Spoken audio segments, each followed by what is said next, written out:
You know, when you give a speech about Dr. King, there's no shortage of material to work with. There are, if you look on the internet, there are thousands and thousands of anecdotes and quotes, all of which are incredibly thoughtful and thought-provoking and still amazingly relevant to some of the issues that we're dealing with today.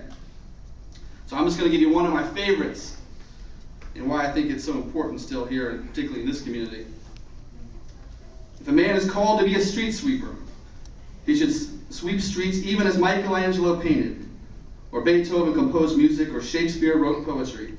He should sweep streets so well that all the hosts of heaven and earth will pause and say, "Here lived a great street sweeper who did his job well."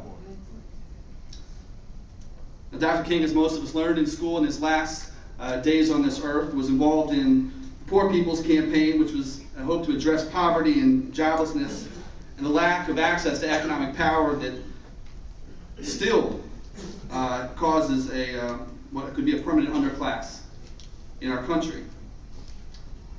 In what would be his very last speech, Dr. King spoke to the Memphis sanitation workers. The workers had been on strike for 2 months, and they were striking because of the unfair labor practices on the job and because of unsafe workforce conditions. 2 of the workers had already died. In his last days on earth, he was fighting for men whose standards of their day, and frankly our day, occupied one of the lowest stations in life. They were a bunch of garbage men. Nothing fancy, nothing special. Most of them, frankly all of them poor, most of them uneducated. And yet here we find Dr. King, a man who himself had grown up in middle class standards and had spent time in the company of the most powerful men on this earth. Here he was at the very end with a bunch of men who possessed no power, political, economic, or otherwise. But this wasn't an accident. It didn't happen by accident. This was not some happenstance.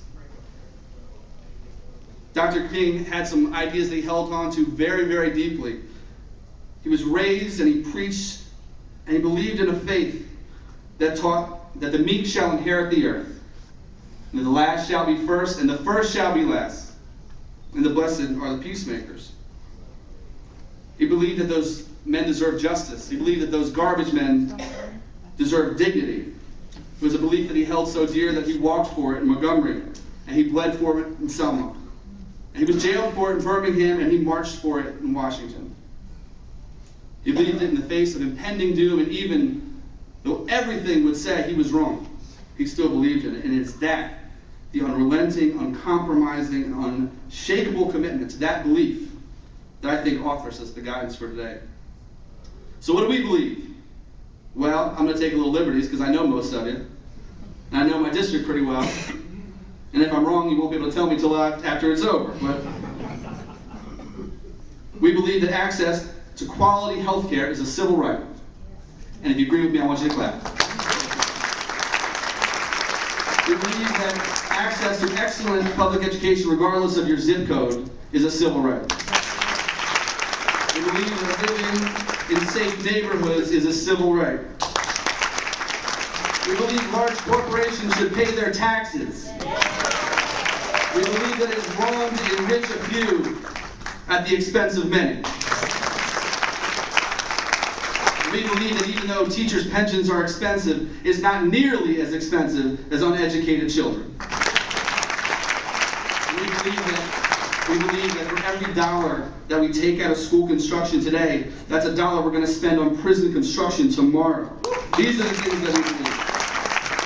Pretty radical stuff, right? Pretty radical, pretty amazing. Look at you guys, you look like a bunch of radicals. This guy in the back wearing a cardigan. There's nothing radical about a cardigan sweater, I'm telling you. These are not radical things, but if you heard the Fox News or Rush Limbaugh or Sarah Palin, not that I care one bit what Sarah Palin thinks about anything, but you think we're a bunch of rebel rousers intent on trampling the Constitution and our liberties. But despite our noble cause, what we believe is noble, those guys actually often drown us out. And sometimes we lose the argument, and sometimes we lose elections, and just recently we lost an entire branch of government.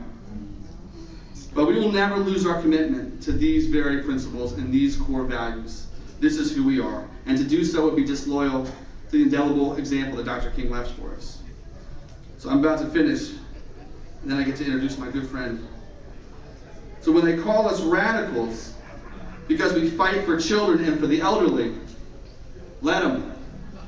And when they call us rebel rousers because we fight for workers and the poor, just let them.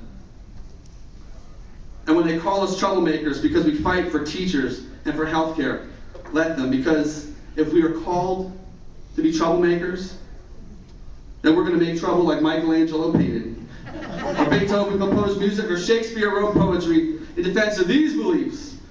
We will make trouble so well that all the hosts of heaven and earth will stop and say, here in Prince George's County live some great troublemakers, and they were good at their job.